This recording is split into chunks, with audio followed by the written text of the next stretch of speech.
Muy buenos días. Vamos a dar comienzo a la segunda mesa de la jornada sobre preparación y adjudicación y ejecución de los contratos de recogida y transporte de residuos municipales. Para la dinámica de esta mesa, primero voy a presentar a los ponentes que la integran y a continuación haremos una primera tanda de preguntas en torno a unos 10 minutos por cada intervención y luego haremos una segunda ronda y a continuación daremos paso al debate, por si quieren formular algunas dudas, consultas. En primer lugar voy a presentar a Juan José Pernas García, que va a ser el primero en intervenir en esta mesa, que es profesor de Derecho Administrativo en la Universidad de Coruña. Es miembro del Observatorio de Contratación Pública, coordinador del Foro Galego de Economía Circular de la FEGAMP y también del FIREC. También es miembro del Observatorio de Políticas Ambientales de España y investigador principal del proyecto de Economía Circular local, financiado por el Ministerio de Ciencia e Innovación. A continuación tomará la palabra Simón Rego Vilar, que es consejero del área de corporaciones locales y presidente de la sección de fiscalización del Consello de Contas. Administrador civil del Estado, también máster en gestión pública por la Universidad Pompeu Fabra y especialista universitario en administración local. También es miembro de la Red Localis, Red Local de Administración Pública. Y finalmente cerrará la mesa Tomás Otero Ferreiro, que es licenciado en Derecho por la Universidad de Santiago de Compostela, funcionario de Administración Local con habilitación de carácter nacional y del Cuerpo Superior de la Administración General de la Xunta de Galicia. Y es vocal del Tribunal Administrativo de Contratación Pública de Galicia desde febrero de 2018 y presidente del mismo desde el 8 de abril de 2021. Empezando con la ronda de preguntas, tomará la palabra el profesor Pernas y la primera pregunta que se plantea es ¿cuáles son los cambios regulatorios más relevantes con incidencia en la gestión municipal de residuos? Muy bien, muchísimas gracias, María. Bueno, el objetivo de esta pregunta es un poco enmarcar, ¿no?, dentro de lo que es la preparación de los contratos en el ámbito de la gestión de los residuos municipales. Claro, esto no es un elemento aislado, ¿no?, sino que hay un marco regulatorio novedoso que está en proceso de cambio y lo que quería, bueno, pues destacar es particularmente cómo afecta ese marco que rige el servicio municipal con novedades muy relevantes en los procesos de preparación de los contratos públicos, ¿no? Podríamos decir en este sentido que el contrato público es una especie como, bueno, pues de especie que se desarrolla en el marco de un ecosistema complejo, donde hay especies que interactúan y que hay que tener en cuenta estas conexiones entre los diferentes instrumentos, ¿no? En ese ecosistema de la economía circular local, pues tendremos que tener en cuenta, por una parte, lo que son las novedades del marco regulatorio. Hay un cambio radical del marco jurídico-político como no se ha producido en los últimos 40 años en materia de residuos, con elementos transformadores muy importantes que voy a destacar a continuación. Y en ese ecosistema pues hay unos seres vivos, algunos nuevos, otros no tanto, pero que estaban en las madrigueras, que tienen un impacto, insisto, que tenemos que tomar en consideración si queremos que esa preparación contractual sea exitosa, no solo en términos de cumplimiento de objetivos, de los nuevos objetivos tan ambiciosos previstos por el derecho comunitario, sino y especialmente en términos de sostenibilidad económica. Este nuevo marco regulatorio plantea un problema serio a la sostenibilidad económica de los servicios locales de gestión de residuos, como no había planteado el marco regulatorio actual hasta el momento. Hay novedades que ya conocéis, la Ley 7/2022, que establece, sobre todo en ese ecosistema, introduce estos nuevos seres vivos con impacto tan relevante que son los instrumentos económicos, que es, insisto, el verdadero cambio transformador de la ley, o la aprobación en 2022 del Reglamento de Envases y Residuos de Envases, pues que introduce novedades tan importantes como, por ejemplo, antes hablando de los sistemas de responsabilidad ampliada, la incorporación al régimen de responsabilidad ampliada. Hasta ahora estaban incorporados los envases domésticos, en donde hay compensaciones económicas que repercuten en los contratos de recogida y tratamiento de residuos, pero a partir de la aplicación de este Real Decreto y particularmente a partir de 1 de enero de 2025 tenemos la integración de los envases comerciales que pueden incorporarse al sistema público de gestión de residuos y los envases industriales, que aunque no son parte del sistema público de gestión de residuos, sí que pueden producirse contaminaciones de esta tipología de envases en el sistema público y tiene que haber compensaciones también económicas para esos procesos. Bueno, otros elementos a tener en cuenta en perspectiva cuando hablamos de contratos de recogida o de contratos de tratamiento, pues son contratos con una duración mínima, los contratos de recogida de 8 o 10 años para poder amortizar las inversiones, ¿no? Y esto nos obliga en los procesos de preparación contractual a tener cierta perspectiva del marco regulatorio, no solo existente, sino el que se avecina, ¿no? Y el que se avecina realmente nos trae cambios relevantes, ¿no? Pues la propuesta directiva de residuos que se está tramitando en este momento y que se aprobará en los próximos meses incorpora a los residuos textiles y al desperdicio alimentario, pero especialmente a los residuos textiles, al sistema, incorpora a los residuos textiles al sistema de responsabilidad ampliada del productor. Por tanto, un sistema o un residuo que estaba su coste y gestión plenamente externalizado al sector público local, pues ahora los productores de estos productos textiles tendrán que incorporar la responsabilidad financiera y, por tanto, compensar a las entidades locales en sus contratos de recogida de residuos. O, por ejemplo, la propuesta de reglamento de envases y residuos de envases. Sí, he dicho que se acaba de aprobar una norma estatal, pero es que se está aprobando, está finalizando el proceso de aprobación, seguramente se publique en noviembre, diciembre de este año, el nuevo reglamento de envases comunitario, que supone un cambio también paradigmático y que va a tener una incidencia muy directa en las entidades locales. Y otros cambios regulatorios que se avecinan y que tenemos que tener en cuenta porque se están produciendo en este momento es la aprobación, la tramitación parlamentaria de la Ley de Desperdicio Alimentario, que también remite a la intervención de las entidades locales en términos de planificación, de cooperación con algunos actores. Está también en consulta pública el nuevo reglamento del sector de los residuos textiles. Está en consulta pública, aún no tenemos un texto, ¿no? Pero se ha abierto una consulta pública para recibir las opiniones de los operadores en relación al reglamento de residuos textiles, que va a incorporar la responsabilidad ampliada, y ahí está un interés muy directo a las entidades locales en ese proceso de negociación. Y también, cuando tengamos un borrador, seguramente en los próximos meses, porque tenemos que cumplir este objetivo en abril de 2025, pues ese elemento lo tenemos que incorporar al proceso de preparación contractual, porque va a haber ahí un régimen de responsabilidad ampliada que en el periodo de vida de nuestro contrato vamos a poder jugar como un elemento para la sostenibilidad financiera de esos contratos. Sabemos que en los convenios en materia de envases domésticos es posible, y lo vemos en contratos de tratamiento, que la compensación económica vaya directamente a las empresas contratistas, ¿no? Por tanto, es un elemento a considerar. O el reglamento que debería aprobarse también en abril de 2025 de los muebles y enseres. Bueno, esto es un elemento trascendental en la gestión municipal y que genera gran complejidad, ¿eh? Pues, por tanto, cuando configuramos técnicamente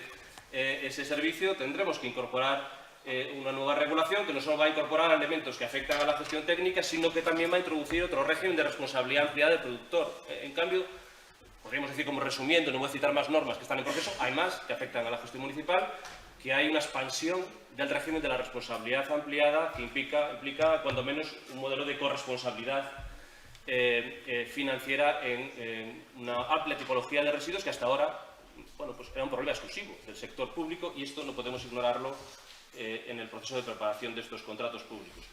¿Cuál es el elemento de cambio más importante para el contexto de preparación de los contratos de la Ley 7/2022? Pues, por una parte, se establecen objetivos reforzados, ya los hemos comentado, objetivos reforzados de reciclado, que supone y obliga a las entidades locales a subir escalones en la jerarquía de residuos, de la eliminación, valorización energética al reciclado, incluso con objetivos vinculados a la reutilización y la prevención. Esto también incorpora la recogida separada de nuevos elementos, que ya conocéis. ¿Qué supone esto? Incremento de costes, lógicamente en la gestión de los servicios, nuevos servicios, incremento de costes que también vienen derivados en los contratos de tratamiento, particularmente del impuesto de vertido de incineración, costes muy relevantes, y la incorporación también de los costes de CO2. Sabéis que es una nueva exigencia que se está empezando a aplicar y que supone un incremento también de la gestión municipal, de los costes de la gestión municipal. Y todo esto nos interpela en nuestra Ley de Residuos Sólidos Contaminados para que haya una sostenibilidad financiera en este modelo que traslada costes importantes a aquellas entidades locales que no están siendo responsables en el cumplimiento de objetivos, traslada como vía que se abre la tendencia hacia los modelos de alta eficiencia. La Ley 7/2022 establece que con carácter prioritario se optará por modelos de alta eficiencia, modelos puerta a puerta o contenedores inteligentes. Esto remite en un proceso de preparación contractual. Si la ley dice que es el modelo preferente, en el proceso de preparación contractual tendremos que justificar, si no seguimos total o parcialmente, la incorporación de estos modelos de alta eficiencia que la ley identifica como prioritarios para conseguir la eficiencia necesaria para reducir los costes que vienen derivados del impuesto y de las emisiones de CO2. Si incrementamos el nivel de reciclaje, reducimos el depósito en vertedero, reducimos el coste del impuesto, reducimos la repercusión de tasas a los ciudadanos y por eso los modelos de alta eficiencia se presentan como la alternativa hacia la búsqueda de mayor eficiencia en las entidades locales.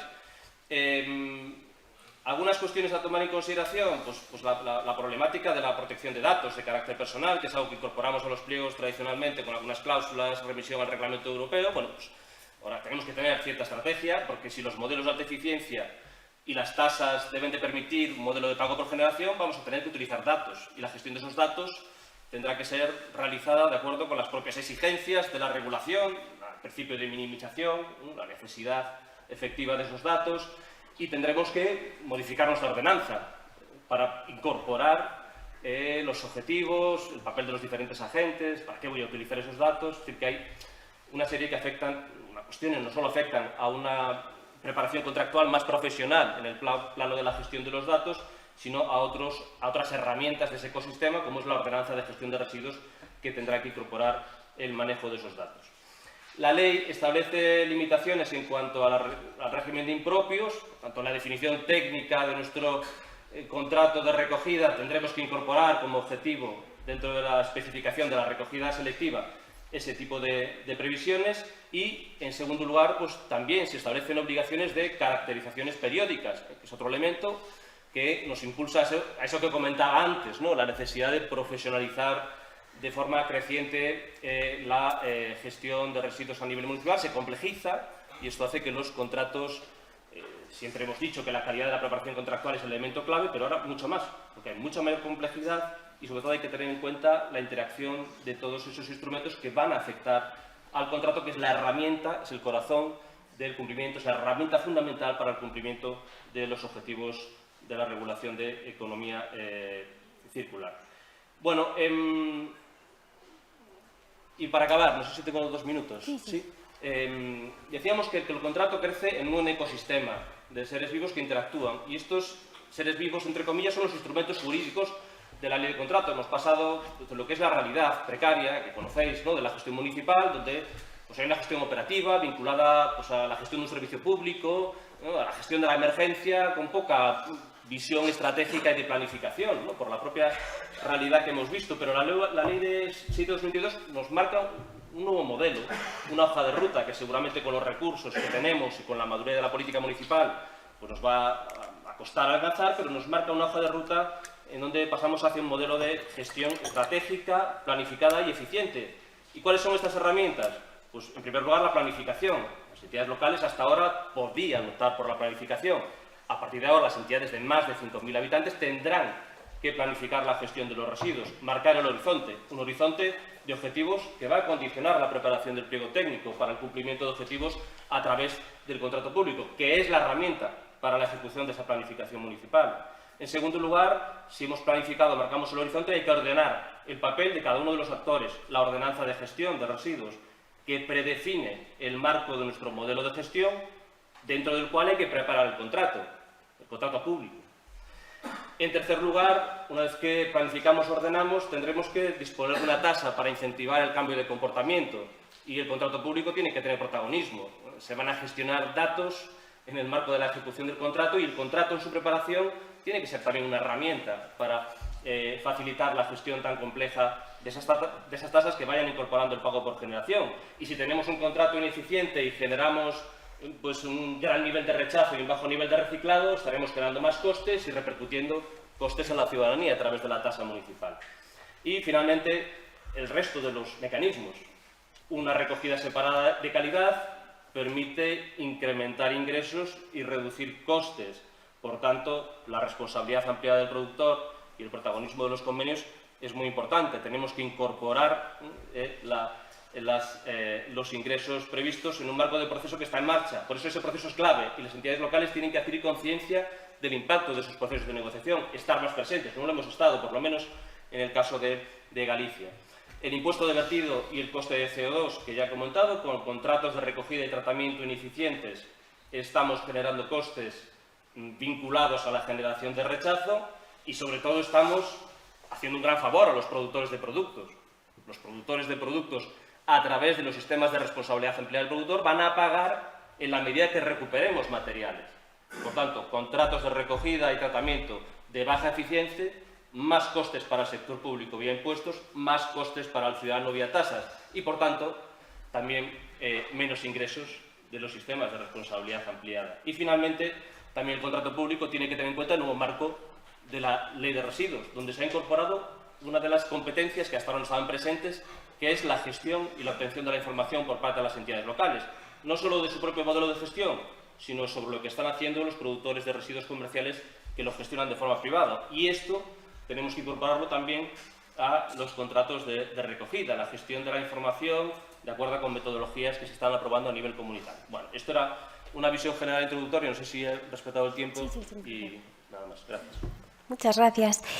A continuación tiene la palabra Simón Rego y la cuestión a plantear es si el Consejo de Contas, como órgano de control externo, puede plantear algún diagnóstico sobre la situación de la adaptación de las entidades locales a esas nuevas exigencias normativas en relación con la gestión de residuos. Gracias. Muchas gracias. Muchas gracias. En primer lugar, me gustaría agradecer a la FEGAM la invitación a participar en este foro. Para nosotros, como órgano de control externo, es importante acudir a este tipo de eventos en el sentido que nos permite dar visibilidad al trabajo. Es decir, retomando un poco la idea inicial de la ponencia de presentación de estas jornadas, vamos a hablar de algo que no le importa a casi nadie. Vamos a hablar de costes y eficiencia en el gasto del sector público. Es un tema complejo, sobre todo porque siempre está ausente del debate público. Decía el Nobel de Economía Kahneman ya hace unos años que entendemos el mundo en base a historias inventadas, casi siempre en base a intuiciones y muy poco en base a evidencias. Pues un poco hoy el enfoque que me gustaría dar aquí en relación al trabajo que hacemos desde el Consejo de Contas es intentar dar algunas evidencias.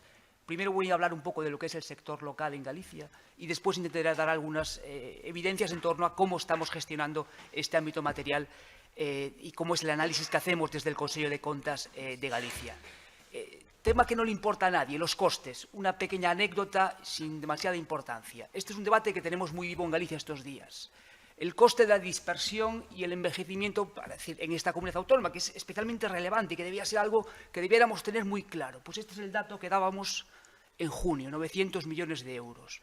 El pasado viernes pasaba a 600 y ayer pasaba a 700. Es decir, vemos cómo estamos con los datos, datos que debiéramos tener muy claros como entidades públicas y como sector público.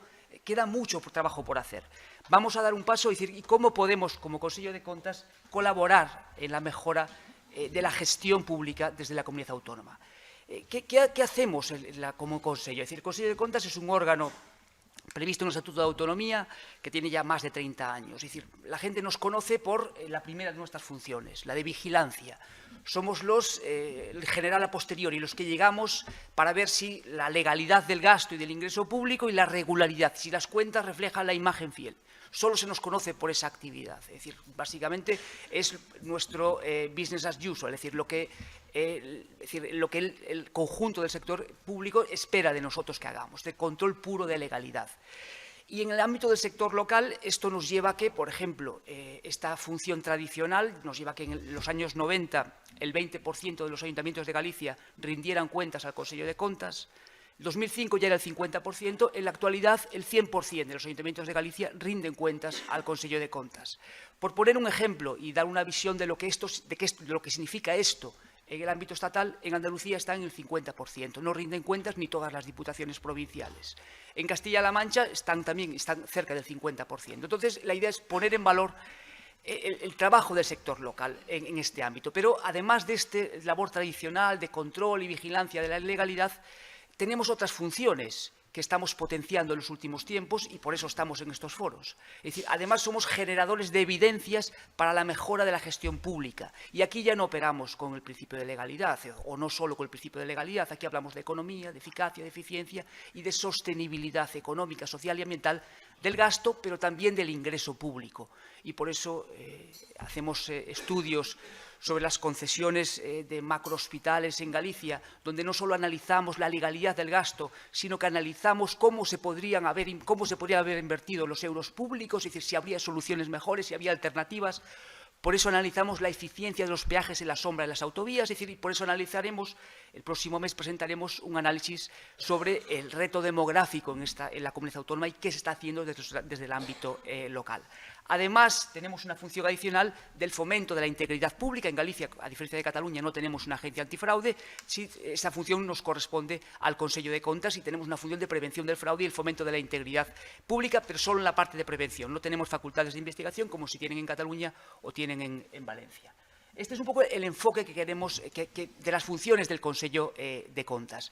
En relación con el sector local, esto es lo que planteaba antes de la rendición de cuentas de la Administración Local de Galicia. Vemos que estamos en la parte muy superior en cuanto a porcentaje de rendición, pero ¿cuál es la foto del sector local que tenemos en la comunidad autónoma? ¿Qué tipo de sector local? Que también es un gran desconocido.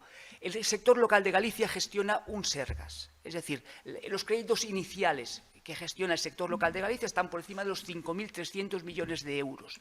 Por magnitudes es el gasto sanitario de la comunidad autónoma. Es decir, por porcentajes, el 80% son ayuntamientos y el 20% más o menos diputaciones. Tenemos muy pocas entidades locales menores y mancomunidades, que si quieren después hablamos de la importancia de las mancomunidades y lo que dicen nuestros estudios, lo que está pasando con las mancomunidades en Galicia.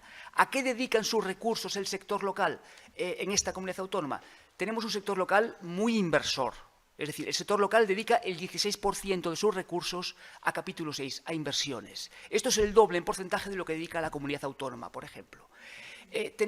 Somos el tercer sector local del Estado más inversor, con una peculiaridad, es decir, somos el sector local del Estado más inversor, pero que menos recursos dedica a gastos de personal. Es decir, nos dedicamos, es decir, somos los que ejecutamos el gasto más complicado, que es el gasto de inversión, con menos capacidad institucional. Somos el 13º sector local que menos recursos dedica a capítulo 1, a gastos de personal.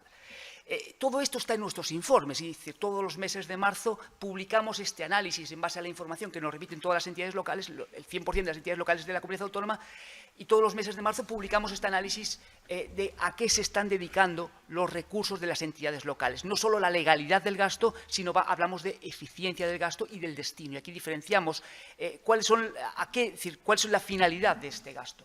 Si vamos a las diferentes áreas de gasto, vemos que el 50% del gasto local se dedica a servicios públicos básicos y a actuaciones de protección y promoción social. Voy a ir rápido en esta parte.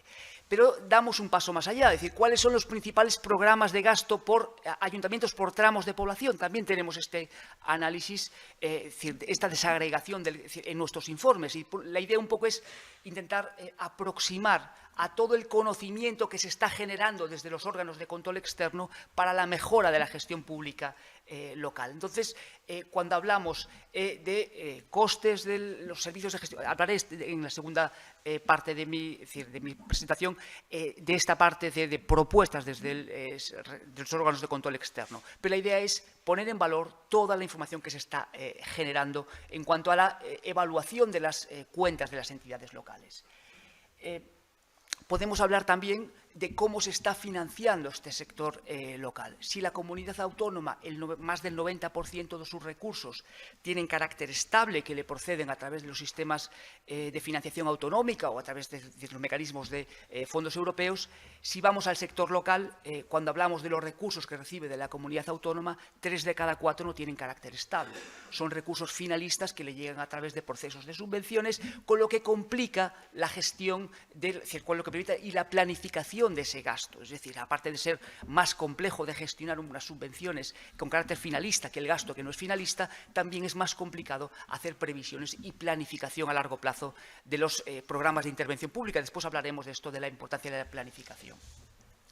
Además de analizar el gasto y el ingreso público desde los órganos de control externo, como el Consello de Contas, Otra línea de trabajo que también publicamos todos los años es analizamos 40.000 contratos que recibimos de las entidades locales. Es decir, las entidades locales de Galicia nos notifican al año 40.000 contratos y esto nos lo están notificando el 80% de las entidades locales de Galicia. Es decir, por poner en contexto, nos remiten información contractual el 80% de las entidades locales de Galicia. Si vamos al ámbito autonómico, nos remiten información el 60% de las entidades del sector público autonómico. Las entidades del sector local de Galicia, estos 40.000 contratos, si los desagregamos, el 22%, es decir, si analizamos por número de contratos, el 92% son contratos menores, aquí ninguna sorpresa.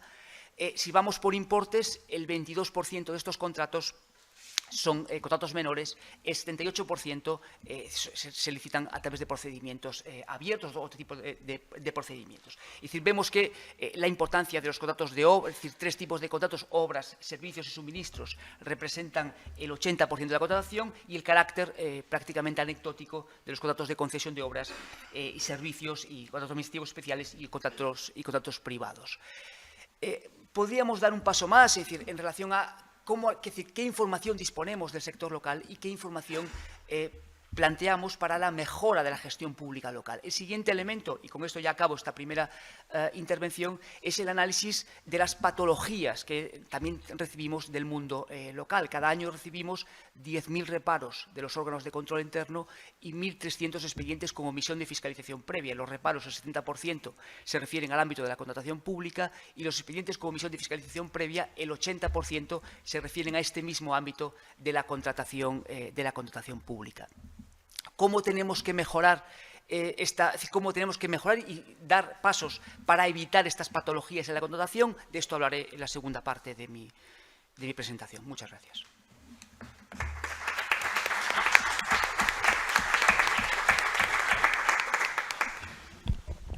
Muchas gracias. A continuación tiene la palabra Tomás Otero para responder a la cuestión planteada sobre cuál podríamos decir que es la primera decisión a tomar por el órgano de contratación cuando debe preparar una licitación de este tipo. Muchas gracias. Gracias. Hola a todos, buenos días. Bueno, agradecer en primer lugar a la organización, lógicamente, al profesor Pernas, que me haya invitado a estar hoy aquí en esta jornada. En cuanto a la pregunta, yo quiero la intención es un poco llamar la atención, más allá de los aspectos que tienen que ver con los aspectos económicos de la licitación, ¿no? O con incluso la previa decisión sobre la forma de gestión del servicio, es el planteamiento que debe hacer el órgano de contratación, ¿no? De en qué medida quiere ser él el que concrete, el que regule, el que especifique todas las características y los elementos que van a determinar la futura ejecución del contrato, ¿no?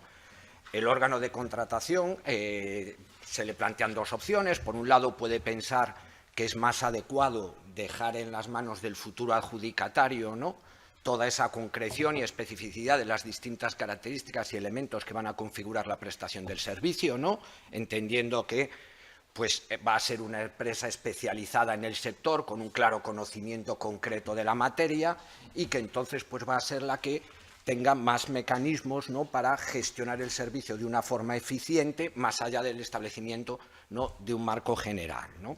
O bien, pues, puede entender que le corresponde a él ser el que centre, el que especifique todo ese conjunto de características y elementos que configuran la prestación contractual, pues por distintas cuestiones, porque entiende que su concello tiene determinadas características especiales, ¿no? Pues a lo mejor es un concello turístico con determinadas problemáticas en determinadas épocas del año, ¿no?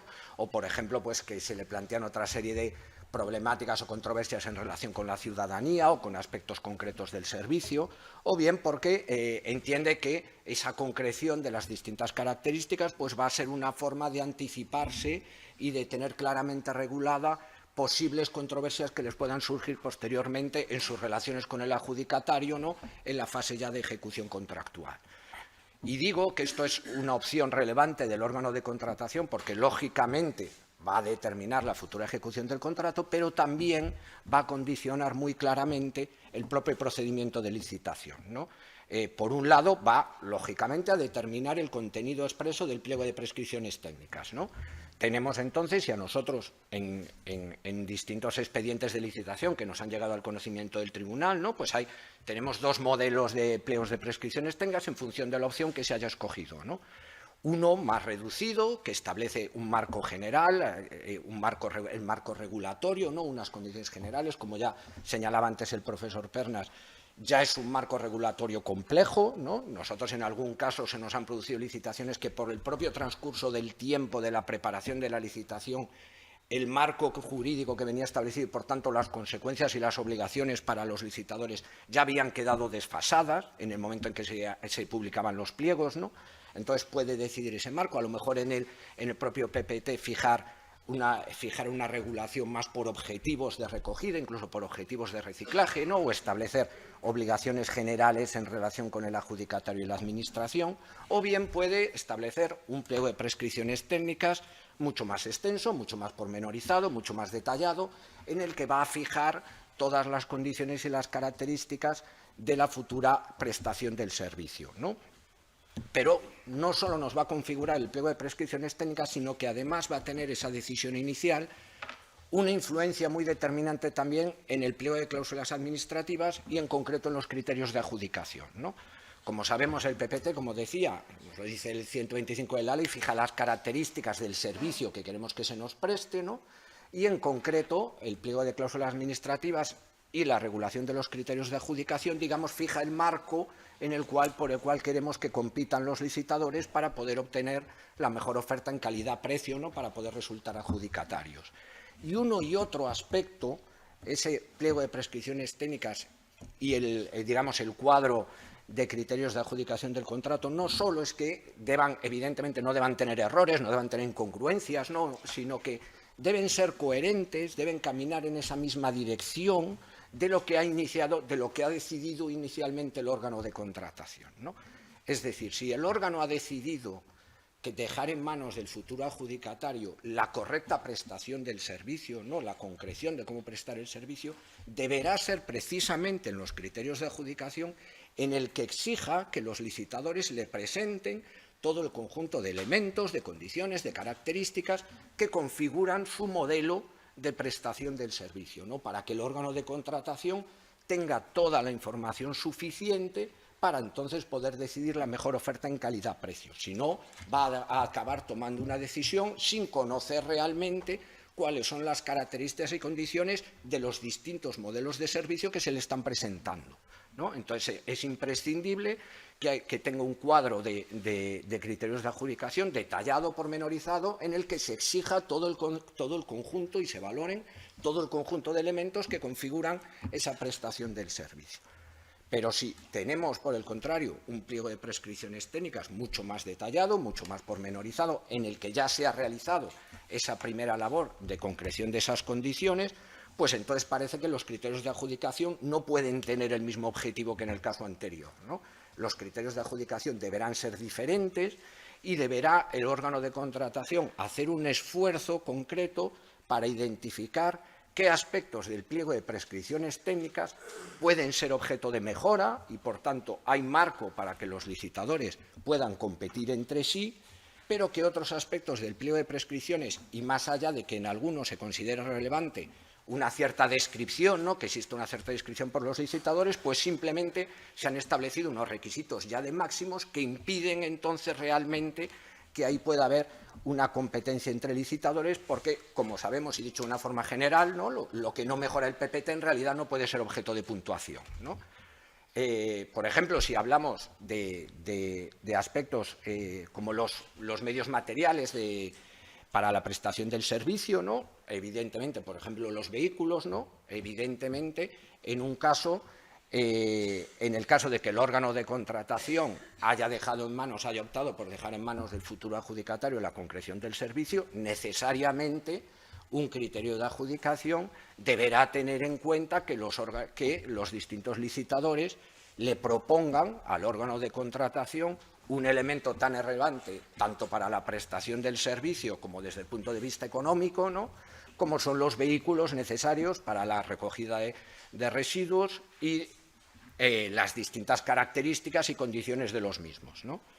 Pero si en el pliego de prescripciones técnicas, pues por ejemplo, ya hemos establecido el número de vehículos que consideramos necesario, ¿no? Pues su tipología, los sistemas de recogida, el volumen, pues a lo mejor hemos establecido unas características ya ambientales máximas, ¿no? Con una calidad máxima. También a lo mejor hemos señalado que los vehículos deben ser nuevos, pues a lo mejor entonces ya hemos cerrado la posibilidad de que ahí exista diferencias significativas entre los licitadores y parece que entonces habrá criterios de adjudicación diferentes que deberán tener una mayor relevancia, ¿no? Probablemente haya aspectos del pliego, como pueden ser las frecuencias de recogida o el ámbito de la recogida selectiva o la recogida en el rural, ¿no? Que darán un mayor margen y entonces deberán ahí centrarse en los criterios de adjudicación precisamente para esa competencia entre licitadores, ¿no? A lo mejor si hemos establecido, por ejemplo, una antigüedad máxima para los vehículos de 5 años, ¿no? Pues a lo mejor ahí puede sí haber diferencias entre las distintas ofertas, ¿no? Pero si ya hemos cerrado y estamos ante condiciones del pliego de prescripciones técnicas que no dejan ese margen para la posible competencia, pues no parece entonces que deban ser esos los aspectos en que por lo menos deben ser relevantes los criterios de adjudicación, ¿no? Y todo ello porque debemos tener en cuenta, como decía antes, que los criterios de adjudicación y el pliego de prescripciones técnicas, lógicamente, no los podemos entender, está claro, no solo no se pueden entender como compartimentos estancos, ¿no? Sino que necesariamente deben estar directamente relacionados, ir en esa misma dirección y tener los mismos objetivos fijados por el órgano de contratación, porque eso nos va no solo a determinar que realmente estemos escogiendo la mejor oferta en calidad-precio, ¿no? Sino que también nos va a configurar y a favorecer el propio procedimiento de licitación. Pensemos que es habitual que en este tipo de licitaciones que son especialmente complejas, ¿no? Que tienen ya de por sí un marco jurídico y unos aspectos muy controvertidos y que además estamos hablando del servicio, probablemente, se decía antes, el principal servicio que prestan los concellos, ¿no? El de mayor importancia económica, sino el que más, está claro que de los 2 o 3 más importantes, 2 o 3 licitaciones más importantes a las que se puede enfrentar un órgano de contratación, ¿no? Pues es necesario que toda la información que se le pide a los licitadores sea la adecuada y la conveniente, ¿no? Nosotros nos encontramos, como decía en ocasiones, que es habitual que la documentación que se le exija a las distintas ofertas sea muy considerable, ¿no? Sean incluso de varios tomos, ¿no? Nos podemos encontrar. Entonces, en la medida en que esa información sea necesaria, que no sea documentos que se puedan trasladar a otros momentos del procedimiento de licitación, ¿no? Sino que no se pide información que no debería estar en las ofertas o que no nos está aportando nada para beneficiar en esa oferta, en esa valoración de la oferta en calidad-precio, ¿no? Eso nos mejoraría el procedimiento de licitación. Pensemos que ya solo directamente el hecho de que haya un gran volumen de documentación a examinar, lógicamente nos va a perjudicar la propia tarea del órgano evaluador, ¿no? de los servicios técnicos que tienen que proceder a la valoración de ofertas, ¿no? Con el riesgo, y con esto ya termino, con el riesgo que eso supone de que errores en ese proceso de valoración, incongruencias en ese procedimiento de valoración, no haber examinado bien el conjunto de las ofertas, pues puede acabar con el propio procedimiento de licitación, ¿no? Muchas gracias. Gracias.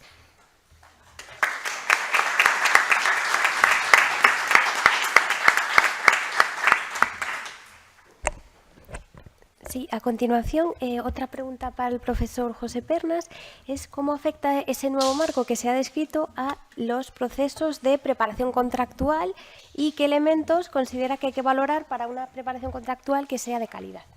Gracias. Muchas gracias, María. Bueno, voy un poco a insistir en algunos aspectos que he comentado, ¿no? Pero de modo más telegráfico. Uy, que no sé qué he hecho.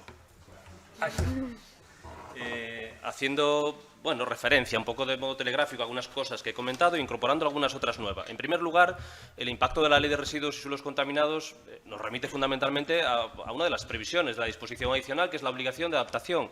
Hay una obligación de modificación de los contratos públicos de recogida y tratamiento a las nuevas previsiones. La incorporación de nuevos servicios, de nuevos objetivos, lógicamente modula el servicio y la forma de modularlos a través de la modificación de esos contratos públicos, siempre que sea posible. Esto quiere decir que se nos remite a la Ley de Contratos al margen que permite modificar los contratos por circunstancias no previstas e incorporadas al pliego y, por tanto, en ese marco de las prestaciones adicionales o circunstancias imprevisibles, ese sería el espacio con los límites económicos pertinentes pues, para poder realizar esa modificación contractual que, pese a que llevamos 2 años, pues, prácticamente no se ha producido en toda España. Se ha publicado un artículo reciente, Vázquez Matilla, publicado en la revista de Contratación Administrativa Práctica, que ha realizado un seguimiento de las modificaciones en aplicación de esta obligación de la Ley de Contratos de modificación, adaptación contractual, y decía que no encontraba ninguna previsión de modificación de los contratos públicos en España a este respecto. No sé si esto es el 100% seguro, pero en todo caso seguramente es bajo el nivel de cumplimiento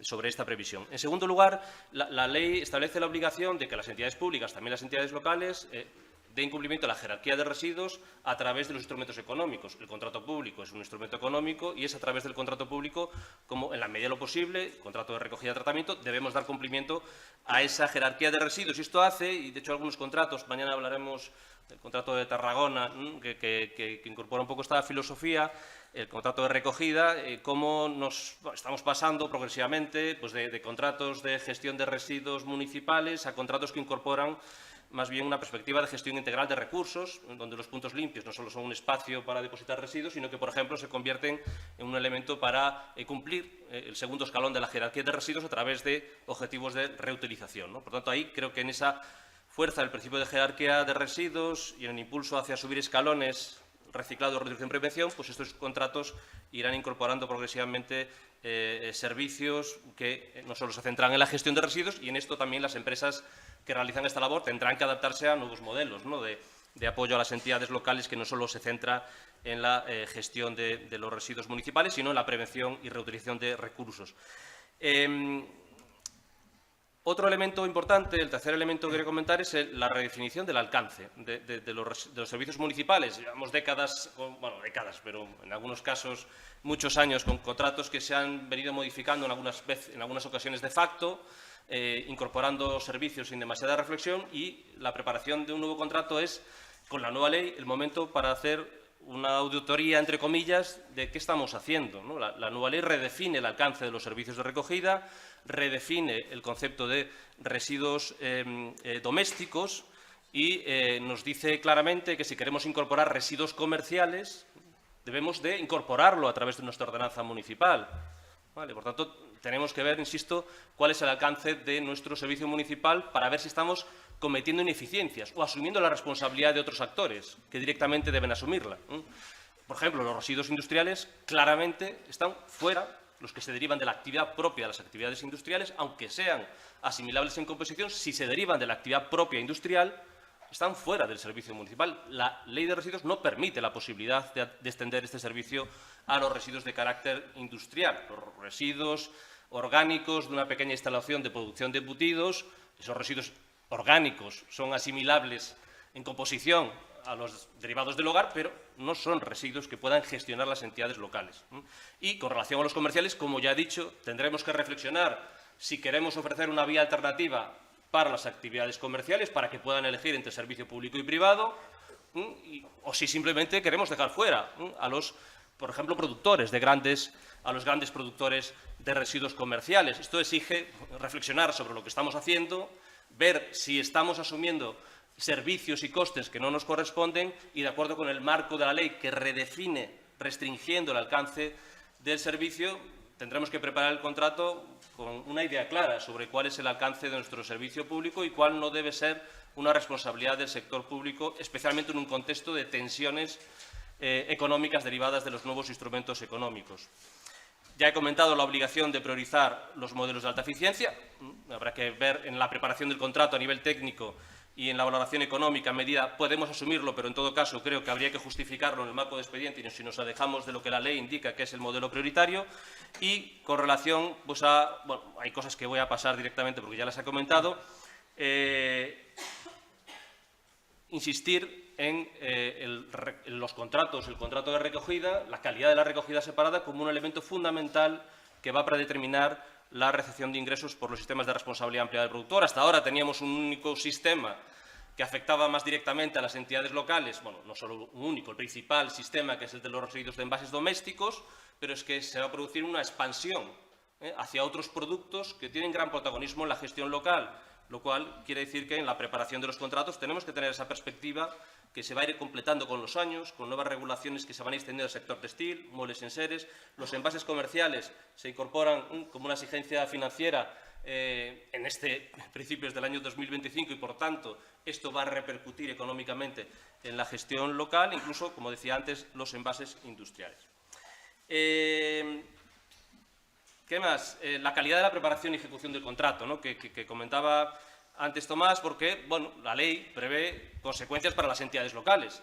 Si no vamos en la línea del cumplimiento de los objetivos de recogida separada, pues la ley prevé eventuales consecuencias sancionadoras para las entidades locales, ¿no? Seguramente será difícil pensar que la Xunta de Galicia vaya a sancionar a las entidades locales por incumplimiento de los objetivos de recogida separada y de reciclado previstos en la ley, pero es un riesgo que por lo menos está en nuestra ley.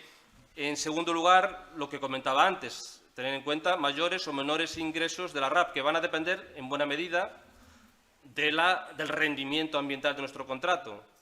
Hoy en día el rendimiento económico va a ir de la mano del rendimiento ambiental, antes no, lo acaba de comentar Tos, nos acaba de decir que antes el rendimiento económico era a través del sacrificio de objetivos ambientales. Pues utilizaba el vertedero, no cumplía objetivos, que siempre han estado en las leyes, pero conseguía sostenibilidad económica. Hoy en día la sostenibilidad económica va a venir de la mano del cumplimiento y del rendimiento ambiental, y el contrato es la herramienta para conseguir ese rendimiento.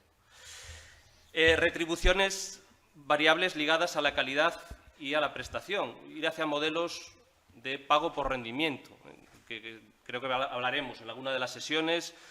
Tenemos objetivos de impropios, tenemos objetivos de nivel de recuperación de materiales, tenemos objetivos de reutilización, tenemos objetivos de calidad, es decir, por tanto, tendremos margen, y aquí seguramente las entidades locales con menos recursos, pues seguramente sería muy positivo que alguna entidad supramunicipal, diputaciones, Federación Gallega, Xunta de Galicia, pues se pusieran a trabajar en modelos básicos de pliegos técnicos y administrativos. Lógicamente, no puede ser un modelo de aplicación automática, pero sí en aquellas herramientas que pueden orientar hacia una mejor preparación y profesionalización de estos contratos con esos modelos, insisto, de pago por rendimiento.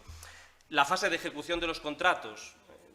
Esto es el gran debe. Tenemos que reafirmar esas fases de ejecución del contrato porque son fuente no solo de profesionalización del sector público, sino también del sector privado. ¿Por qué se producen comportamientos en la ejecución de los contratos de recogida en donde se normalizan incumplimientos en la ejecución de los contratos?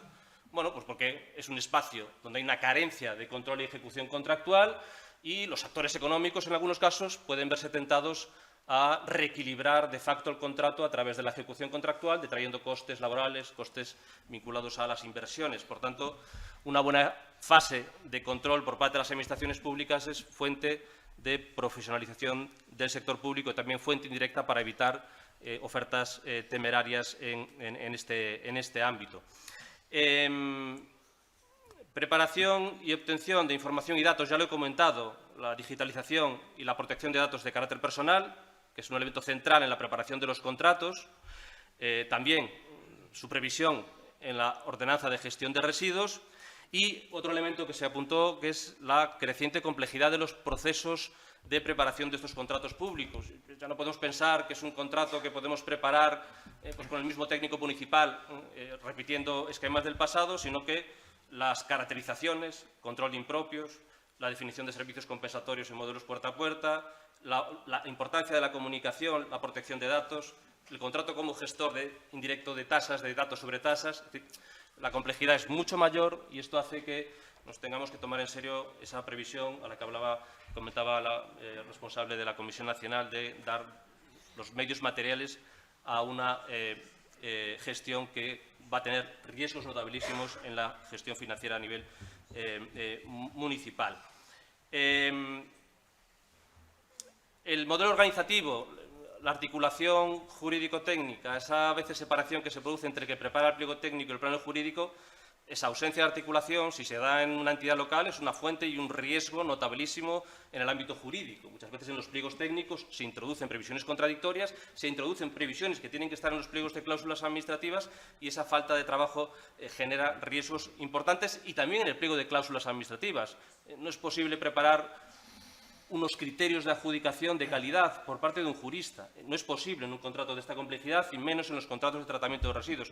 Tiene que haber un trabajo muy directo con los operadores técnicos para la preparación de buenos criterios de cláusulas administrativas que no aboquen a una discrecionalidad con riesgos elevadísimos en la valoración de los contratos.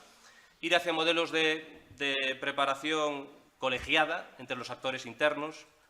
O sea, el interventor, el jefe de contratación no puede venir 2 años después de trabajo de preparación de los pliegos. No, el proceso tiene que ser un proceso colegiado inicial desde la fase, desde el momento 1 de la preparación del contrato, implicar a todos los actores en ese proceso, incluso en la propia fase de valoración. No podemos dejar solo en la valoración de un contrato a un técnico municipal. Hay otros riesgos que hay que evitar, pero también el hecho de realizar esa actividad de modo profesional y tenemos que buscar la colaboración interna y la colaboración también externa con actores con alta experiencia en otras entidades locales para preparar modelos de valoración colegiada. Decisión política profesionalizada. Creo que tenemos que ir poco a poco acabando con esos modelos en donde el decisor político ocupa el espacio del gestor técnico y acaba generando gestiones contractuales que son fuentes inevitables de problemas, modificaciones de facto, con conversaciones. Ese tipo de modelos tenemos que dejarlo de lado porque, insisto, hoy en día no nos podemos permitir el lujo de una gestión no profesionalizada porque tenemos elevados riesgos de sostenibilidad de estos servicios. Y ya para acabar, decir que la Ley de Residuos prevé un elemento muy importante, que es cierto que se incorpora en muchos contratos, que es la obligación de que todos los contratos de recogida y tratamiento incorporen la obligación, la exigencia de incorporar medidas de formación y sensibilización por parte del contratista. Por tanto, es una obligación prevista en la ley, dirigidas a la población con la finalidad de apoyar en esos procesos de comunicación, de utilizar el contrato público. Por eso hablábamos antes del contrato público como un elemento integral donde incorporar caracterizaciones, comunicación, gestión de datos. En fin, sabéis que la dispersión de contratos genera complejidad y muchas dificultades, ¿no?, para la gestión, y el elemento de la comunicación, además de su incorporación obligatoria, es muy importante. Y finalmente, solo apuntar algo que veremos en una mesa que será muy interesante, que es esa nueva reserva de contratos de gestión de residuos, contratos de recogida y transporte, como el contrato de tratamiento, la reserva en el caso de los residuos textiles y de muebles de enseres la licitación de manera preferente a contratos reservados, que es un instrumento no solo social para incorporar a la economía social en la gestión local, que es una obligación del artículo 24 de la ley, obliga a las entidades locales a facilitar la reutilización y a facilitar el acceso a estas entidades a residuos que puedan ser objeto de reutilización, sino que también tiene un carácter ambiental, porque las entidades de economía social, particularmente en estos 2 ámbitos, han demostrado una grandísima capacidad para contribuir a la reutilización de materiales que eliminamos de la gestión municipal, que nos permiten reducir rechazo y que permiten indirectamente generar ahorros de costes en la gestión municipal, ¿no? Como veis, todo está hilvanado, los elementos sociales, económicos y ambientales, y en este sentido la reserva, aunque tiene muchos matices, veremos seguramente estos en la mesa de mañana. Muchas gracias. Muchas gracias.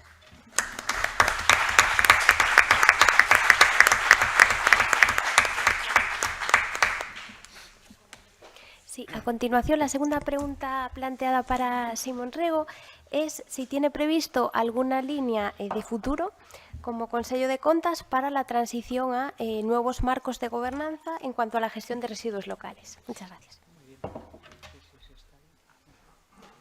Nada, me interesa más el titular de vuestra izquierda casi que el de la derecha, pero bueno, el de la derecha habla de que los municipios catalanes aprueban fuertes subidas de impuestos que plantean hasta el 50% de la tasa de basuras. Este debate es de octubre del año pasado, pero me interesa también mucho el otro titular. Nadie sabe cómo se enseña en España, vamos a ciegas. Es decir, y aquí en el ámbito de los costes da la sensación de que muchas veces vamos a ciegas. ¿Qué queremos hacer desde los órganos de control externo o desde este órgano en concreto de control externo, el Consello de Contas? En este ámbito podíamos esperar y ver lo que estaba pasando, cómo estábamos transitando hacia el cumplimiento de la Ley 7/2022 y las obligaciones que nos plantea, Pero nuestro propósito es que queremos dar un paso más y queremos abrir líneas de colaboración que ya llevábamos un tiempo, aunque no son demasiado conocidas, pero que ya llevamos un tiempo experimentando y trabajando en ellas. La Ley 7/2022, es decir, lo decía antes el profesor Pernas, y en las intervenciones iniciales se habló de ella, es decir, establece en su artículo 11 muy claramente cuáles son las obligaciones de las entidades locales desde el punto de vista de la gestión financiera, es decir, qué tipo de tasa o prestación patrimonial de carácter público no tributario tienen que implantar, en qué plazos tiene que implantarse esa tasa que no puede ser deficitaria y debe permitir el tránsito hacia sistemas de pago por generación. Es decir, el marco legal lo tenemos muy claro, cuál es el objetivo al que tenemos que ir. Pero ¿cuál es la distancia que tenemos para llegar a ese objetivo? Ahí es el papel que queremos hacer desde el Consejo de Contas en los análisis globales que hacemos de toda la actividad contractual de las entidades locales, pero también análisis específicos, como explicaré ahora a continuación. En relación a este tema, hace un par de años la Comisión Galega da Competencia, en el marco de un trabajo conjunto de todas las autoridades autonómicas de la competencia, hizo un diagnóstico, es verdad que inicial, es decir, era un primer enfoque, un primer análisis de cómo estaba la situación de los procedimientos de prestación indirecta de las grandes concesiones municipales en las 7 grandes ciudades, y analizaba 3 ámbitos materiales: transporte urbano de viajeros, abastecimiento domiciliario de agua potable y recogida de residuos. El análisis, es decir, los resultados de ese análisis era que el 60% de los procedimientos, es decir, de externalización, es decir, de prestación indirecta de estos servicios, carecían de soporte contractual, ya fuera porque no tenían contrato o estaban en situaciones de prolongación de facto. Es curioso porque ese porcentaje del 60% es idéntico al que detectamos nosotros en otro ámbito material totalmente distinto, que es en la sanidad gallega, en el Servicio Gallego de Salud. Informe que hicimos sobre la contratación del Servicio Gallego de Salud nos daba ese mismo importe. El 60% de los contratos del Servicio Gallego de Salud, de la muestra que analizamos, estaban en una situación de prolongación de facto de la prestación, el 30% de los importes. Pero centrándonos en el ámbito local, el tema se planteaba que esa ausencia de soporte contractual en la mayor parte de los procesos de prestación indirecta de los servicios. Si analizamos cuál era la situación que nos planteaba la Comisión Galega de la Competencia en relación a los servicios de recogida y tratamiento de residuos, la situación era, analizaban 7 procedimientos, es decir, en 3 había contrato, en 3 carecían de contrato y en 1 estaban en una situación de prórroga. Nuestro análisis, es decir, ¿qué podemos aportar desde el Consejo de Contas para intentar colaborar en la mejora de esta situación? Este es en el Plan Galego de Residuos Municipales 2023-2030 se da un diagnóstico de cuál es la situación global que tenemos en Galicia. Pero en los análisis propios que hacemos y que publicamos, tenemos un portal de datos abiertos en el Consejo, hacemos análisis específicos en base a toda la información que nos remiten las entidades locales de Galicia de muchos ítems, de muchos parámetros. Por ejemplo, analizamos comparativa de participación en los tributos, comparativa de magnitudes presupuestarias, comparativas de impuestos locales por habitante, pero a lo que nos interesa hoy tenemos apartados específicos de comparativas de costes de recogida de residuos de todas las entidades locales de Galicia. Es decir, en nuestro portal de datos pueden comparar y pueden entrar y ver cuál es el coste por habitante de la recogida de residuos en base a la información que nos remiten las entidades locales de Galicia. Ayer hice un análisis, es decir, esta es la situación de las 7 grandes ciudades de Galicia, del coste de los residuos locales. Esto está publicado en abierto y cualquiera puede hacer consultas. Lo hacemos de tal forma que se puede comparar no solo con cualquier ayuntamiento de Galicia, con cualquier entidad local de Galicia, de las 359 entidades locales de Galicia, se pueden hacer este tipo de comparativas, sino con todas las del Estado. Es decir, somos el único órgano de control externo que hace esto, pero podemos hacer comparativas con todos los ayuntamientos del Estado. Es decir, por cualquier comunidad autónoma se pueden hacer este tipo de comparativas. Por analizar el caso de Galicia y las 7 grandes ciudades, encontramos datos que son preocupantes. ¿Y preocupantes en qué sentido? Que nos reflejan realidades que nos llevan a reflexionar. Por ejemplo, es lógico que el coste por habitante de la recogida de residuos en un gran ayuntamiento, como puede ser Vigo, la principal ciudad de Galicia, sea el triple que en Ferrol. Este tipo de cosas, es decir, o que en Ferrol sea la mitad que en Santiago, o que Vigo haya incrementado el coste en un año, haya duplicado el coste en un año. Esto nos lleva a reflexionar y nos empezamos a plantear la integridad del dato. ¿Realmente son fiables estos datos? ¿Estamos yendo a ciegas con estos datos? Es decir, tenemos la infraestructura, los podemos publicar, los tratamos, analizamos un volumen ingente de información, pero tenemos el problema de la calidad de la información. Podíamos parar aquí, es decir, quedarnos aquí, es decir, este es el análisis, hay un problema con la calidad del dato y ya está, es decir, aquí hasta aquí nuestro trabajo. Como Consejo de Contas abrimos varias líneas de trabajo y que publicaremos en los próximos meses. Una es un análisis sobre el coste de los servicios públicos locales. Estamos haciendo una muestra de toda la información de costes de los servicios públicos locales que remiten las entidades locales, tanto al Consejo de Contas como al Ministerio a través del CESEL.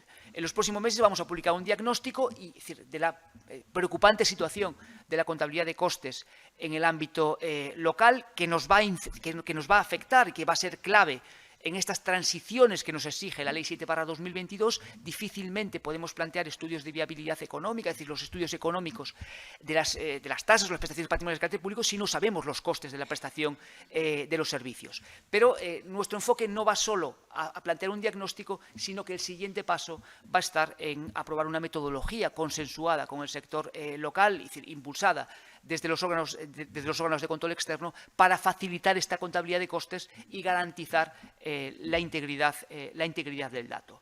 Con los datos que tenemos ahora mismo en el Consejo de Contas podemos llegar a este tipo de conclusiones, es decir, Galicia... Es decir, vemos realidades muy distintas a nivel del Estado. Por ejemplo, Murcia dedica el 11,65% de las entidades del presupuesto de las entidades locales a un servicio, al servicio de recogida, gestión y tratamiento de residuos, que es el doble de lo que dedica Galicia, o por encima de lo que dedican comunidades que son pioneras en esto, es decir, que van muy por delante, que marcan el estado del arte, como puede ser el ejemplo de Cataluña. Este es el dato de Cataluña, de los círculos de comparación intermunicipal de la Diputación de Barcelona, que nos hablan de unas medias del 8,5%.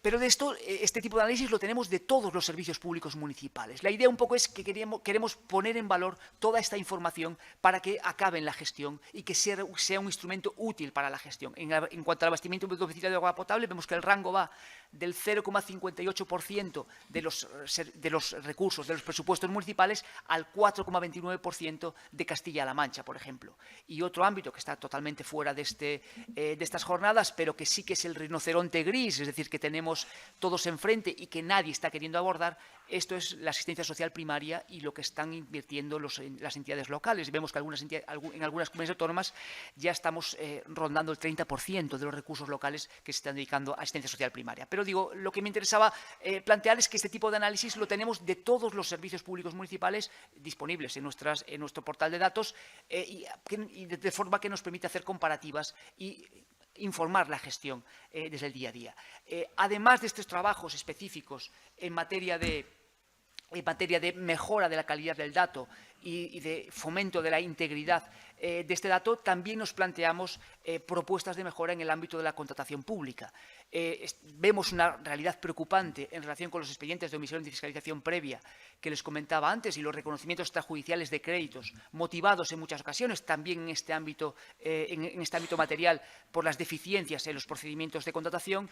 El próximo mes vamos a publicar una guía en relación a estos expedientes con omisión de fiscalización previa, en el que incluiremos recomendaciones aplicables a este ámbito es decir, en relación con la necesaria mejora de la planificación de la contratación pública, la generalización de las consultas preliminares al mercado, la incorporación en los documentos presupuestarios no solo de un anexo de inversiones, sino de un anexo de contratación, la limitación de la contratación menor o la importancia de los planes de acción y las medidas correctoras para resolver las deficiencias que se planteen en el ámbito local. En resumen, lo que nos gustaría plantear, y por eso estamos hoy aquí, es poner en valor la cantidad de información que recibimos de las entidades locales y cómo queremos devolver esa información para que sea útil en la mejora de la gestión del sector público local de Galicia. Muchas gracias. Muchas gracias.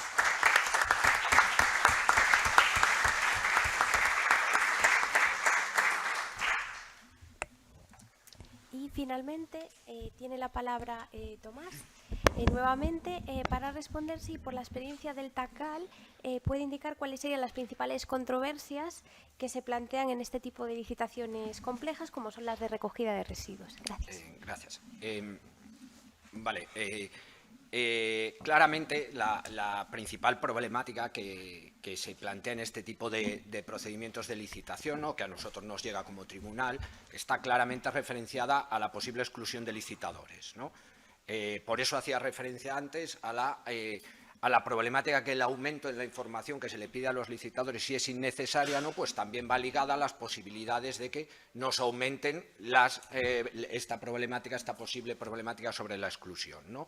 Esto se plantea de dos formas. Por un lado, lógicamente, se plantea por el licitador excluido, que acciona contra ese acuerdo de exclusión porque entiende que no ha incumplido los pliegos de la licitación, ¿no?, pero también, de forma muy destacada, se plantea, llegado el acuerdo final de adjudicación, cuando son el resto de competidores o alguno del resto de licitadores que no han sido adjudicatarios, ¿no?, los que accionan en función de su legitimación y de la posición en que han quedado en el procedimiento de licitación, ¿no?, pues contra el adjudicatario y contra los que lo preceden, con la intención de ser ellos, de excluirlos de la licitación, ¿no?, y de ser ellos los que alcancen esa posición de adjudicatario, ¿no?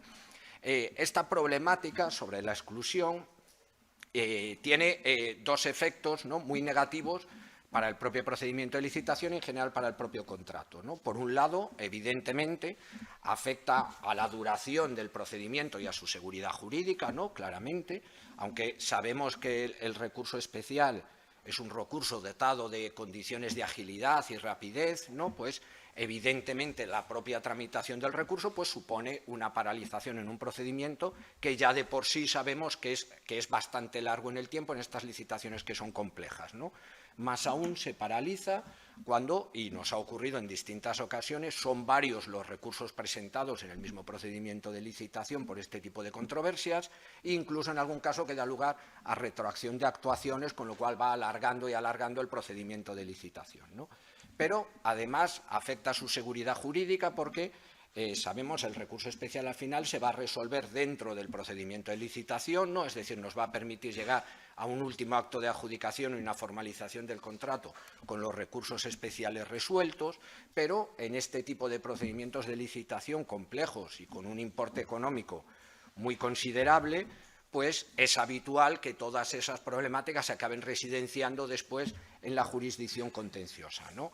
Y ahí ya las sentencias que recaigan en esa jurisdicción, si se sucede bien, que es menos habitual porque se ha iniciado directamente ante los juzgados de lo contencioso, lo que es más habitual porque después de recurrir al TACAL pues se acude al Tribunal Superior de Justicia de Galicia, ¿no? Esas sentencias que recaigan van en todo caso a recaer cuando ya tenemos el contrato formalizado, cuando ya se está en fase de ejecución del contrato, con la problemática, con el peligro que supone que recaiga una sentencia estimatoria que anule el último acto de adjudicación dictado por el órgano de contratación y, por tanto, nos anule el contrato que tenemos en ejecución y todo lo que ello lleva consigo, ¿no?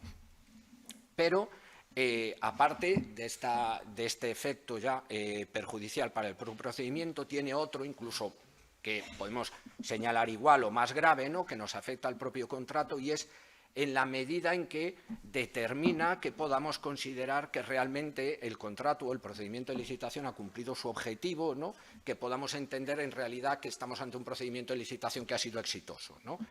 El procedimiento, digamos, que todos tenemos en la cabeza, el normal, el modélico, es aquel en el que el órgano de contratación acude al mercado, en este caso para la obtención de un servicio, ¿no? Recibe un número de ofertas mayor o menor en función de los operadores que existan en ese sector del mercado, pero el mayor número posible, que compiten entre ellos, ¿no?, en función de los criterios de adjudicación para poder obtener la mejor oferta en calidad-precio para poder resultar adjudicatarios del contrato, ¿no?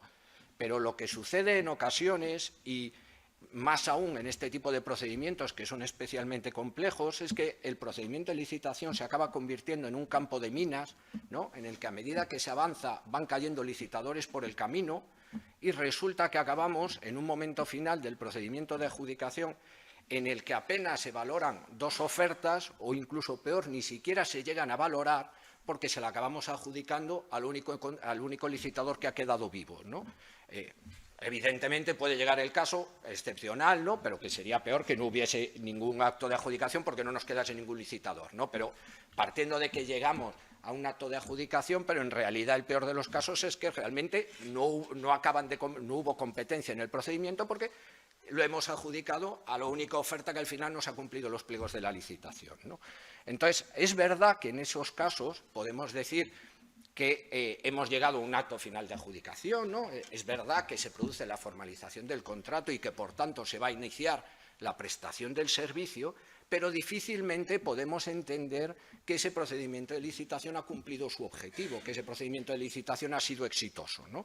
Si nosotros hemos perdido la mayor parte de las ofertas por el camino, ¿no? Eso quiere decir, por pura probabilidad, por pura matemática, que difícilmente la oferta que ha quedado podemos considerar que era la mejor oferta posible, ¿no? Es verdad que es la única que nos ha cumplido los pliegos, ¿no? Es verdad que hemos adjudicado el contrato, pero probablemente no sea la mejor oferta, ¿no? Es decir, no se ha cumplido el objetivo que tenía el órgano de contratación al principio de conseguir la mejor oferta que le podía ofrecer el mercado. Ha conseguido una, pero no ha conseguido la mejor oferta que el mercado le podía ofrecer, ¿no? En ese sentido, pensemos que licitar, el procedimiento de licitar no es sencillo, ¿no? No, evidentemente, o sea, es una obviedad, todos lo sabemos, pero es que es así, o sea, no es sencillo para los órganos de contratación, especialmente en estos procedimientos de licitación, lo comentaba ese profesor Pernas, que son muy complejos, con una normativa muy tal, que hay que tener un conocimiento muy específico sobre ellos, ¿no? Entonces, todo eso es muy difícil que se pueda dar, y más aún en concellos pequeños o medianos que no tienen una capacidad suficiente y que se pueden tener que afrontar unas controversias, unas problemáticas para las que no están preparados, ¿no?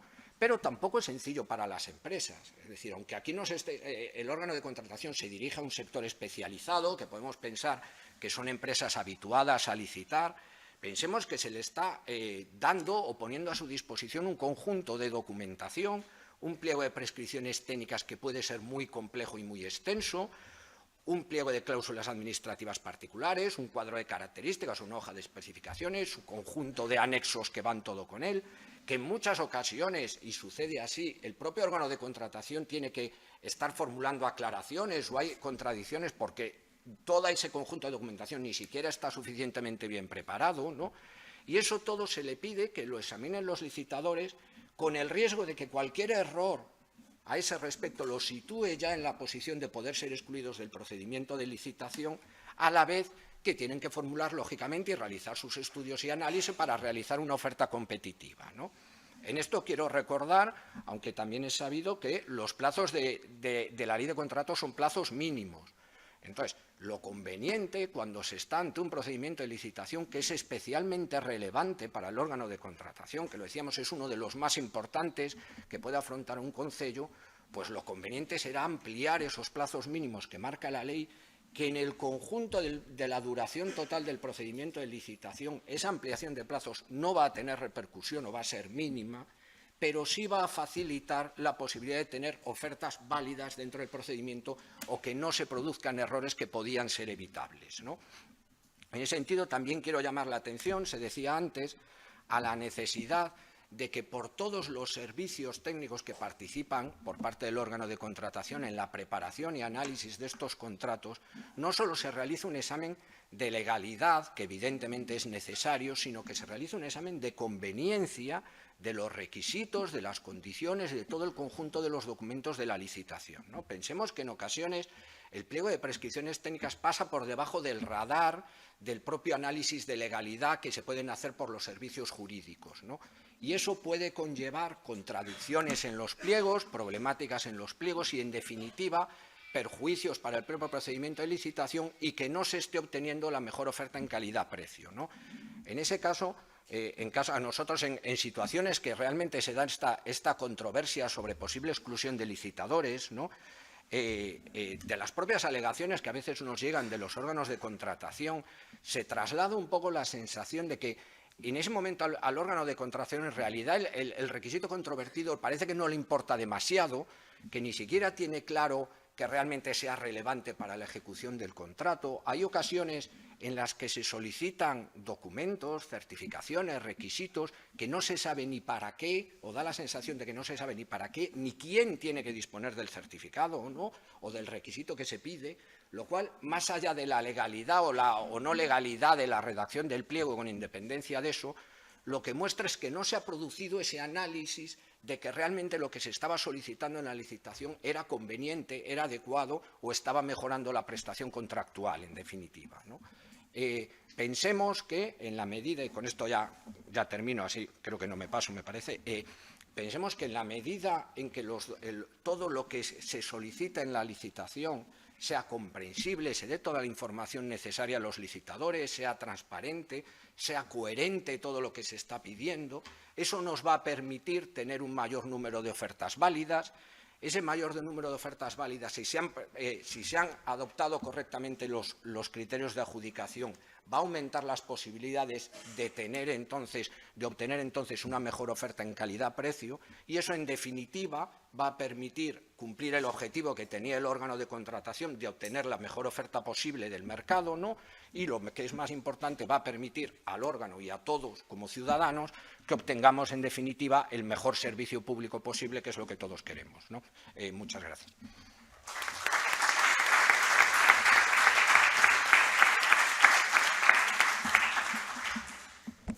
Muchísimas gracias a los tres por ajustaros también al tiempo. Tenemos unos minutos antes de la pausa café, por si alguien quiere hacer alguna pregunta, algún comentario.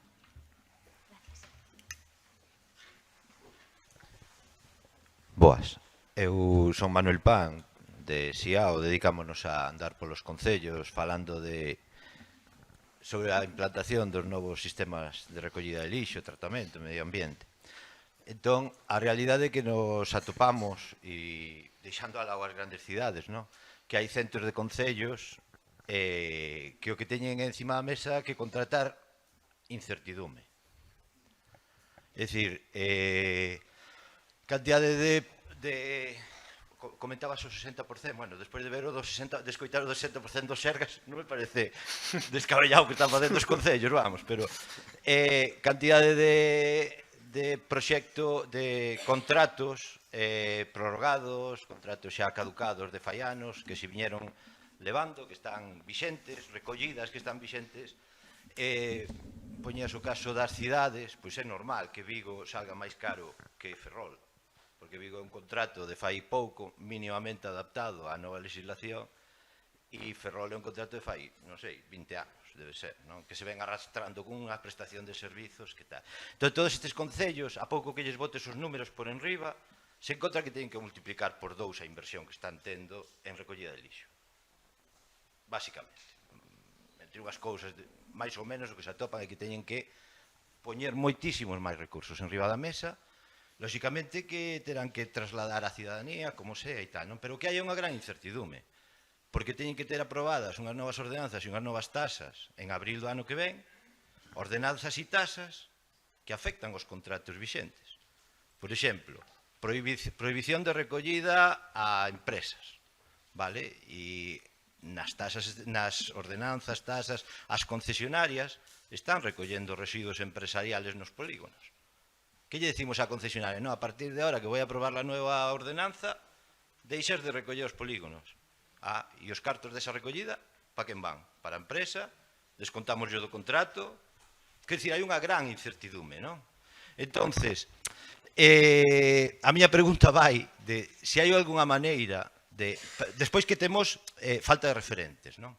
Dicir, bueno, eu creo que estamos como...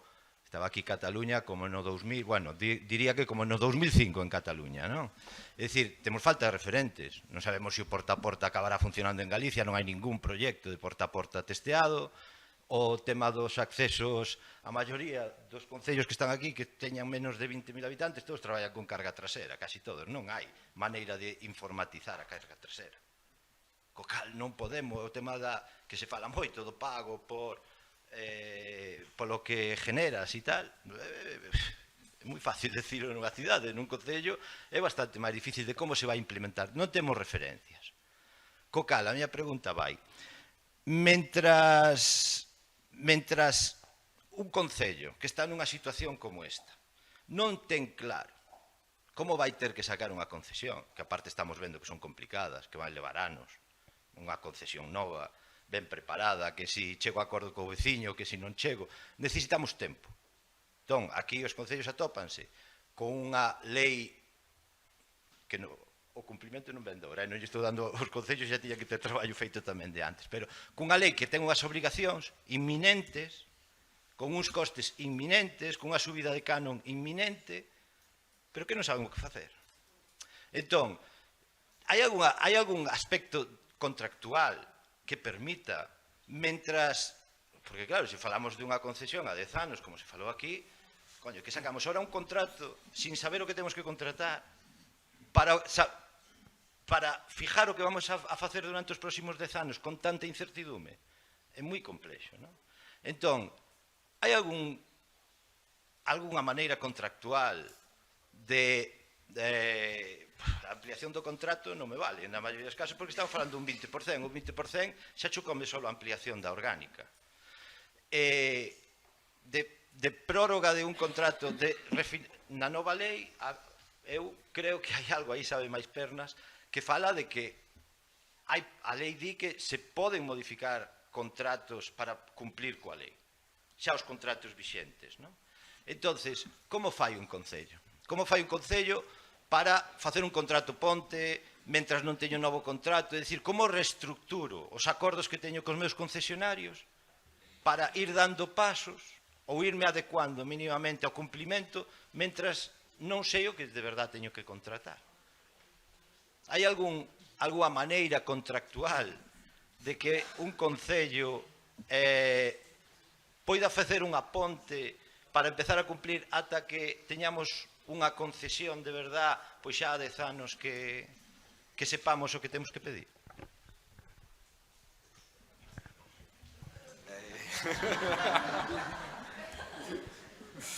Bueno, non sei, aí as posibilidades que hai son as posibilidades que, bueno, a lei xa dixemos que é clara, non? Establece unha obriga de adaptar, non? De adaptar os servizos locais ás novas exigencias, non? Porque hai novos servizos, e esos novos servizos, as recollidas separadas, os prazos para implantar as recollidas separadas finalizan en decembro de ano, por tanto, a recollida do sector textil, a recollida dos voluminosos, non? A recollida dos residuos domésticos peligrosos, que se vai a facer, e hai unha serie de recollidas, bueno, principalmente a recollida de residuos, non? En fin, hai unha serie de plazos e a lei establece a obriga de adaptación.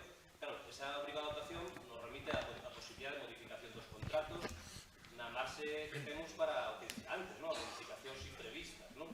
E aí, bueno, eu creo que as circunstancias imprevisibles, non? Das que fala a lei con dos presupostos, co límite do, creo que do 50%, se non recordo mal, e despois hai que estudiar a propia realidade municipal de cada concello, que é moi diversa e moi complexa, non? A situación dos contratos é moi diferente, non? Eu creo que hai que ver un pouco a situación, e claro, nunha situación xa que falaba antes Simón de orden de continuidade, pois a complexidade é moito maior, non? Aí cabe a posibilidade, cando non hai de orden de continuidade sobre a base da regulamentación de regime local, e se hai algún elemento complementario, lóxicamente o que ten que haber é compensación desos servicios, elementos complementarios nese contexto, e no caso de que haxa unha prórroga excepcional do 29.4, que é moi limitada, no contexto dunha preparación de contrato, pois tamén habrá que compensar as prestacións correspondentes, non?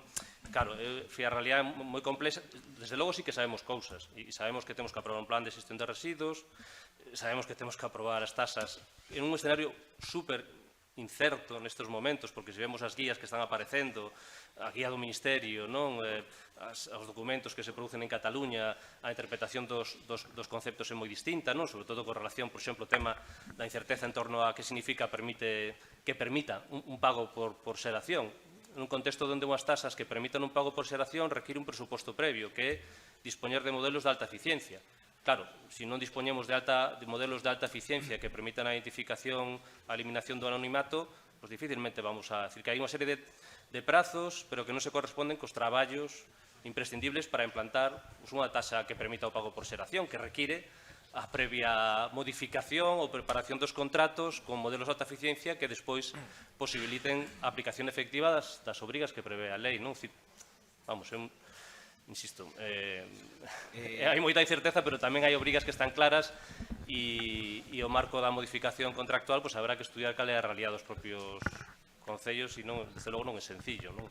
E para acabar solo, un último apunte, que me parece esencial facer un análisis sobre o imposto de verquido de incineración, e a afectación dese imposto é fundamental para o sistema, porque o elemento que, primeiro, legitima frente ás entidades locais que se establece este nivel de requerimento en términos de xestión e financeiro, e, además, son os instrumentos económicos que van a nutrir ese proceso de cambio.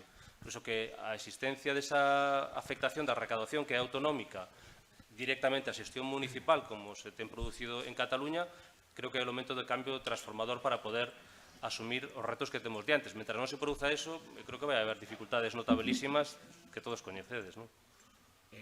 Yo quería hacer un apunte pequeño y sin desmerecer en absoluto lo que acabas de comentar, que te doy toda la razón. Quiero decir, en cuanto a la problemática, no quiero decir que eso no sea ni realidad, ni que esté de alguna manera mal planteado, sino todo lo contrario, ¿no? Pero lo que quiero señalar, y en relación con lo que se comentaba antes, en relación con Cataluña, cuando un concello lleva años con el contrato prorrogado, es porque no hay voluntad de sacarlo. Punto. Entonces, el problema de que se tiene la basura desde hace años es que la basura se sigue recogiendo, y como se sigue recogiendo no es un problema para nadie. Si fuese la luz, y se hubiese cortado la luz fenosa, en 3 meses estaba arreglado el contrato, y si no, no estaban en el ayuntamiento el secretario, ni el interventor, ni ninguno, porque el alcalde obligaba a que el contrato estuviese sacado y se sacaba. La basura, como se sigue recogiendo, en realidad da igual. Tiene muchos problemas, evidentemente, las licitaciones son muy complejas, evidentemente, pero cuando se lleva años, otra cosa es que se te haya acabado el contrato, haya algún problema, estés unos meses con la prórroga, pero cuando llevas años sin sacar el contrato de basura, es porque no te dio la gana de sacarlo, porque la empresa va, le pagas y la recoge igual, y lo que pase después, como se decía, lo que pase después con la basura a nadie le importa. Entonces ya está, no, ¿que es complejo? Sí, ¿que otras cosas? Sí, pero la realidad es que no se quiere sacar. Y punto, porque hay otras cosas que hacer. Si fuese en carretera, si no se pudiese pasar con el coche, se sacaba el contrato de obras. La basura, como se recoge, pues en realidad da igual. No, o sea, se podría sacar perfectamente el contrato, no se saca porque no se quiere. Cuando se dice, bueno, es que, bueno, sí, pero empieza a día de hoy a sacarlo, ya no a lo mejor vas a tener que hacer un contrato puente, bueno, a lo mejor, pero ¿has empezado a preparar el siguiente contrato? Sí, la mayoría seguro que no. Entonces... Solo por rematar, estando totalmente de acordo coas intervencións, eso que teño presentado aí é un informe que presentamos fai moi pouquiño sobre a realidade das mancomunidades en Galicia. Para que se están utilizando as mancomunidades en Galicia? En Galicia temos unha realidade que o 56% dos concellos están en mancomunidades. Xa temos máis da mitad dos ayuntamentos de Galicia en este tipo de instrumentos de mancomunidades.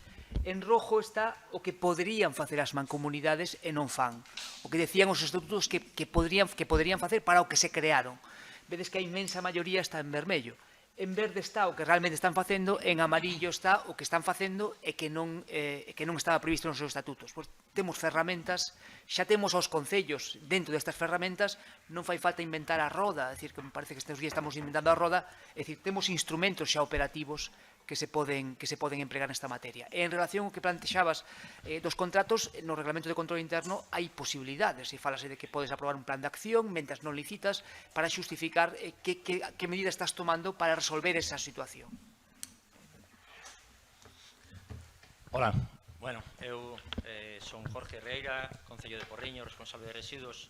Primeiro, noraboa por estas jornadas porque realmente nos axudan a aclarar conceptos ou tratar de vislumbrar solucións aos problemas que nos acucian. Bueno, tanto o señor Otero como o profesor Pernas deron no clavo con todos os problemas que temos nós. Nos en Porriño temos todo licitado, comezou a licitación no ano 18, é unha licitación que está fracasada. A empresa comezou a prestar servizo en 2022, e xa, como comentaba o señor Otero, o problema comezou no momento da contratación, unha contratación no que, tal como eu miro, estábamos nas mans das licitadores. Ao final só quedou un, como los inmortales.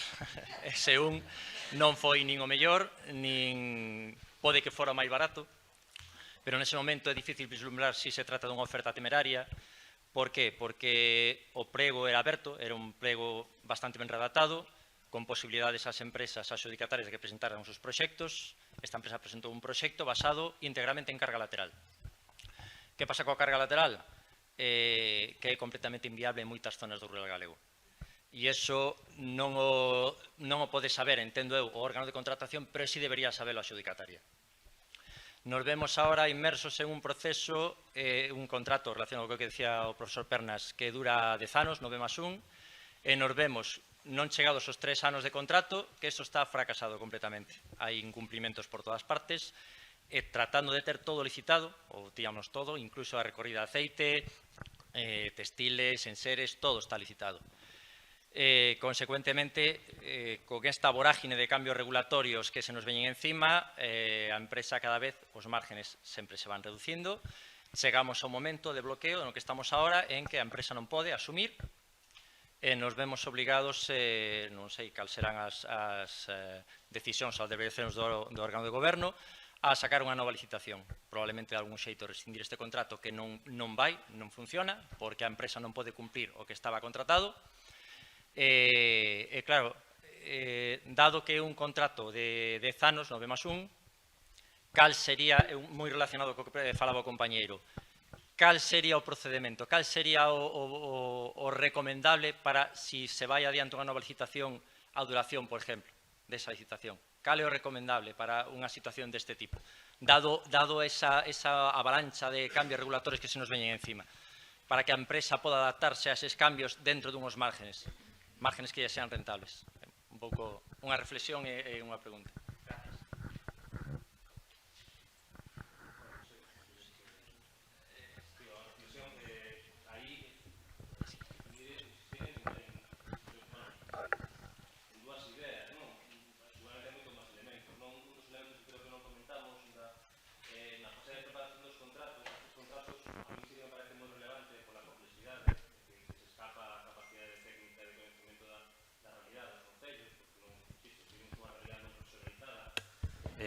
Nos concellos, onde non hai esa vontade política que impulse as estructuras para dotalas de músculo suficiente con un coñecemento adecuado. Non? E nesa realidad me parece especialmente importante, nos contratos de recollida e tratamento, que se fan consultas preliminares ao mercado, non? Que a veces temos moito medo a que se realicen as consultas preliminares ao mercado, pero realmente en sectores tan complexos boa parte do coñecemento está no sector privado. Facer consultas preliminares con todas as empresas do sector, de modo transparente, facendo actas das reunións, no caso de que se quera facer entrevistas, é un elemento de identificación, aparte de consultas preliminares que non sean preguntas, consultas preliminares despois do traballo. Temos agotado o traballo de preparación do borrador dos pregos técnicos, pois teñamos a transparencia de facelo chegar ao mercado a través dunha convocatoria de consulta preliminar que nos vai permitir identificar riscos que non podemos atisbar, primeiro porque non temos coñecemento técnico, pero segundo porque hai elementos, por exemplo, sobre a situación do mercado, sobre o mercado urbanístico de acceso a instalacións que descoñecemos absolutamente e que pode plantear un problema de que ao final teñamos actores que non se presenten porque non teñen os recursos para poder presentarse porque a realidad do mercado non ofrece as instalacións concretas que ofrecemos e dar lugar despois na execución contractual a un montón de problemas. E pois o tema da profesionalización, creo que hai que empezar a ver isto como unha inversión, sobre todo no contexto das ferramentas económicas que van a impactar de modo tan relevante e sobre todo tendo en conta, e os que están na xestión local, sodes conscientes de que as ineficiencias non só ambientales, sino económicas máis potentes se producen na execución contractual. Ausencia de control, espacio libre para que se produzan ineficiencias non só en términos cualitativos ambientales, sino en términos económicos. Por eso estamos aforrando, creo que 4 cartos en reforzar as estructuras municipais, cando a través de contratos millonarios e das ineficiencias que se producen na execución dos contratos se acaban producindo ineficiencias moitísimos maiores, non? para o sector público. Non? E despois sobre o cálculo do prazo de duración dos contratos, bueno, o prazo de recuperación das inversións, que sabedes perfectamente mellor que a min, que é a referencia para ese cálculo, pero creo que é moi importante, a través da propia preparación dos contratos e das posibilidades de modificación, ter en conta esa perspectiva do proceso regulatorio. Creo que parte desa profesionalización está en ver non só a realidade deste marco normativo novedoso, que hai que tela moi en perspectiva para facer unha compra adecuada, sino coñecer un pouco o contexto do que se vai a producir no próximo ano ou 2 anos que vai ser moi importante para as entidades locais, coa aparición de novos regulamentos que van a introducir a responsabilidade ampliada. E iso é un elemento fundamental para introducir no análise económico do contrato, porque vamos a ter aí a entrada de novos actores que van a asumir a responsabilidade financeira. E incluso podemos utilizar esa ferramenta como un elemento de rendemento que poda producir incentivos. No caso dos contratos de tratamento, pois eu creo que se poden facer cousas moi interesantes como incentivo para as concesionarias, pero, bueno, contrato de tratamento, falaré sobre esta cuestión. Bueno, non sei. Muchas gracias a todos por sus intervenciones. Damos entonces por terminada esta mesa y a continuación va a ser la pausa café y se retomará después a la 1:15. Muchas gracias.